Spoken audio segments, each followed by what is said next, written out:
This film begins by introducing two senior police officers, Jim and Davis, who have been friends since childhood. Coincidentally, it is Jim's birthday, and Davis gives him a special gift, a watch, which deeply moves Jim as he receives the present from his best friend. However, behind this moment lies the fact that they are actually on an important mission to capture a drug cartel. Moreover, they are already near the cartel's headquarters, having conducted surveillance for some time. Therefore, when the preparations are complete, they decide to get ready for the raid. After successfully breaking through the cartel's headquarters door, Jim and Davis find no one inside, so they immediately head out to check the surrounding area. However, while they are momentarily distracted, cartel members emerge from the basement and manage to shoot Davis. At that moment, Jim immediately retaliates, leading to an intense shootout. During the battle, Jim manages to kill all the cartel members, leaving only the cartel leader. However, in an unexpected turn of events, the cartel leader manages to incapacitate Jim. At the same time, the headquarters, now engulfed in flames, is approaching the time of an explosion, and the cartel leader is ready to finish off Jim. In the midst of this critical situation, Davis, who is wounded, manages to shoot the cartel leader. As a result, Jim tries to save his friend, but Davis firmly forbids it, reminding him that the headquarters is about to explode. Thus, Davis pleads with Jim to save himself and leave the area. In the end, Jim escapes and survives, while Davis dies in the explosion. The scene then shifts to 5 years later, showing a nighttime scene in Nevada, where the police force is hunting a group of robbers who have just robbed a bank. However, the robbers' hacker manages to sabotage the signal of the police car monitors, causing them to lose track of the groups. Elsewhere, the sought-after group of robbers has arrived at their secret hideout after successfully escaping with $10 million from the bank vault. The group is led by a man named Banks, while the mastermind behind the robbery is a former bank manager named Lawson. After confirming the success of their heist, Lawson asks the group for permission to leave and burn the truck they used to destroy the evidence. Once the hideout's door is securely shut, the robbers begin to inspect their loot. However, they are shocked to discover that inside the bags is only a remote-controlled explosive device, while the $10 million they had stolen has disappeared. In a panic, the robbers attempt to escape the hideout, but unfortunately, the door has been locked from the outside, trapping them inside. At this point, Banks realizes that they have all been set up by Lawson. With no other option, Banks orders their hacker, Geary, to deactivate the explosive device. Even though Geary has no experience handling explosives, the urgent situation leaves him with no choice but to try. On the other hand, Lawson, who is on his way with the stolen $10 million, presses the detonator for the explosive device from his phone. However, unexpectedly, Geary has successfully deactivated the bomb, thwarting the planned explosion. Shortly after, Banks immediately contacts Lawson, warning him to be careful because they will soon find him and brutally take him down, reclaiming their money. Unbeknownst to Lawson, Banks had secretly placed a GPS device in his pocket, allowing them to track his location. Upon checking the GPS, they discover that Lawson is planning to escape to Canada through a remote forest. The scene shifting to Jim, who has apparently retired from the police force since Davis was killed during a mission. At that time, Jim and his daughter, named Kim, live in a house located in a remote area. Kim, as a usual teenage girl, often spends time outside with her friends. However, it's not uncommon for Kim and her friends to be caught by the local sheriff for always causing trouble.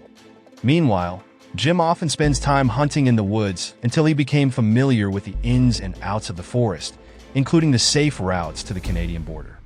That day, Jim was set to go hunting with a friend known as Jensen, who was already waiting in the woods. However, as he was preparing his weapons, Jim suddenly received a phone call from the local sheriff asking him to come to the office immediately. It turned out that Kim had been caught again by the sheriff for causing a disturbance after driving at high speed. Shortly afterward, while Kim was being interrogated at the office with the sheriff, the office was suddenly visited by a group of robbers led by Banks. Their arrival was apparently to ask the sheriff for help in guiding them into the woods in the surrounding area to hunt down Lawson, who had stolen their $10 million. The group desperately needed the sheriff's assistance, who was surely more familiar with the forest details.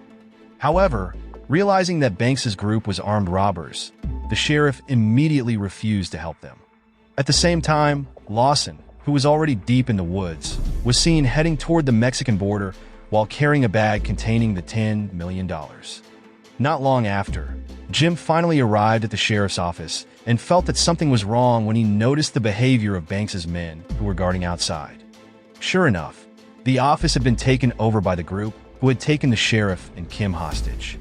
At that time, Jim was confused because he was also held at gunpoint by Banks's right-hand woman, who was known as Dominica.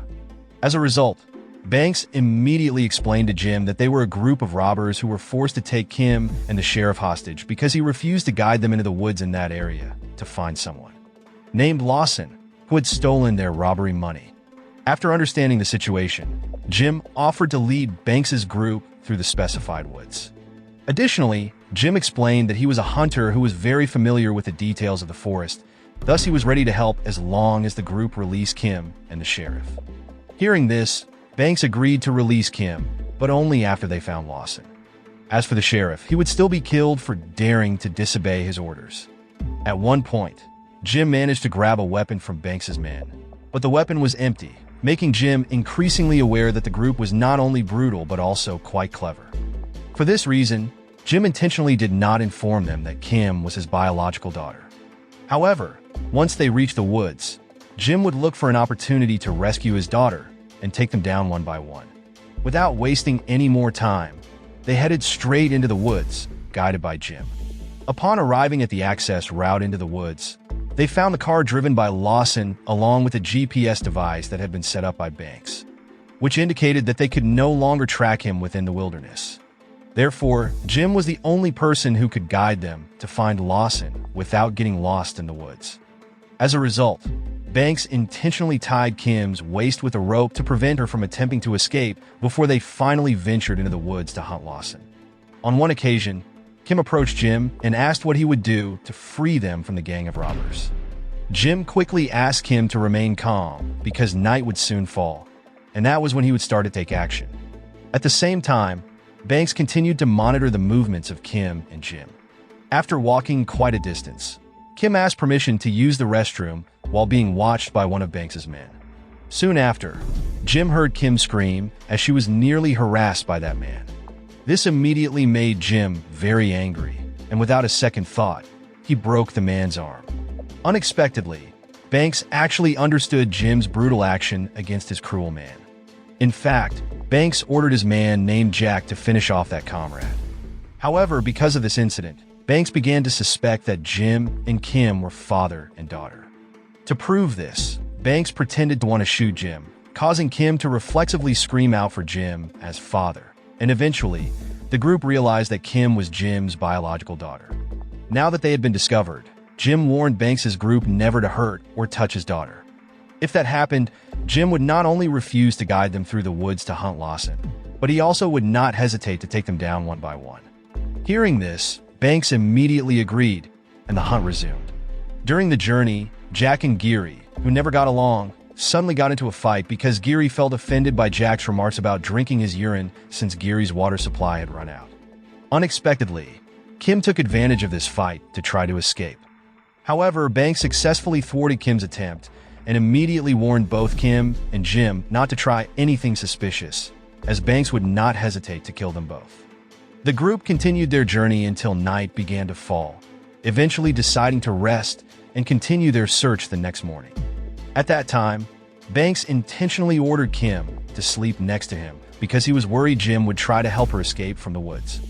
Sure enough, when everyone was fast asleep, Jim attempted to free Kim's hands, but unfortunately, his actions were thwarted by Jack. The next morning, they continued their journey toward the Canadian border.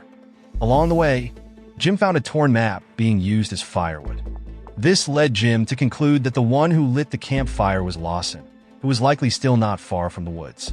Not long after, Geary discovered a corpse beside a fallen tree.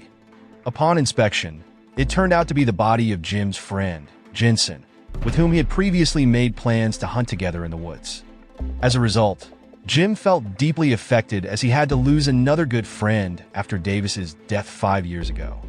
As a former police officer, Jim quickly analyzed the surrounding area and concluded that Jensen had been killed by Lawson, who mistook Jensen for one of Banks's men sent to hunt him down.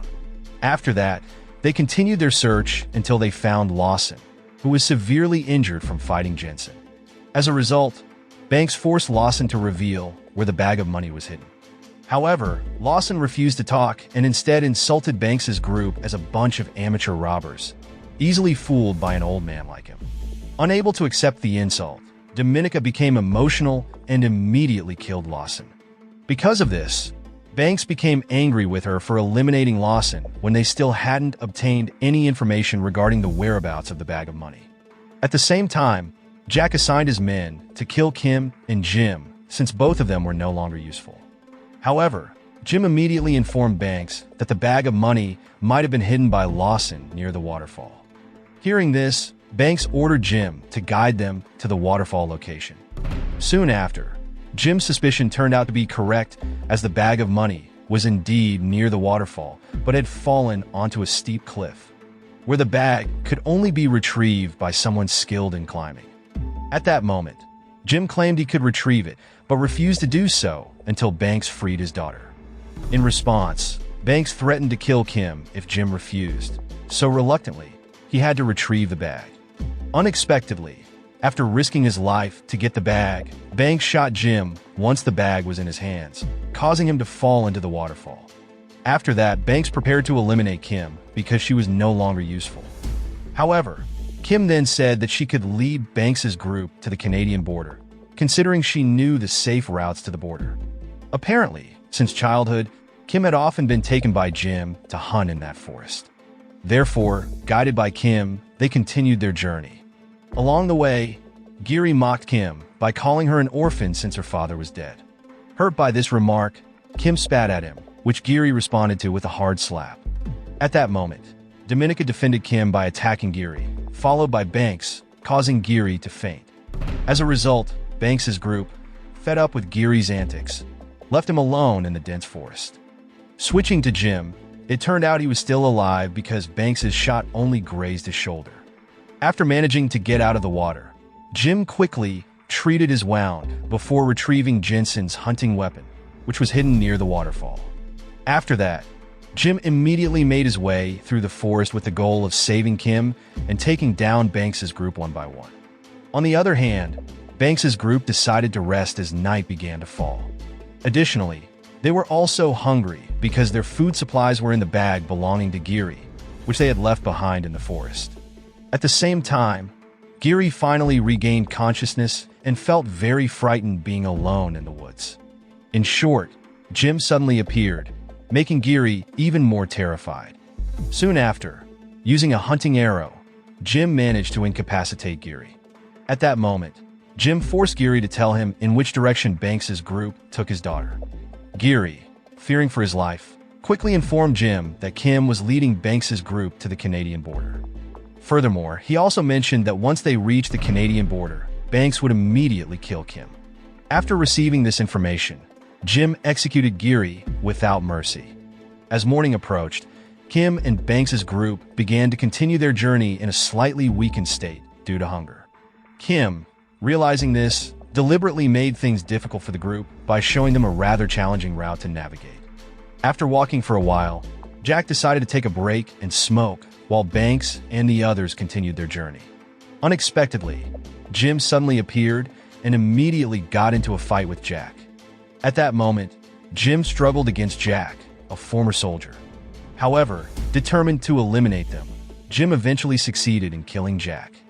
After that, Jim continued to hunt Banks and Dominica.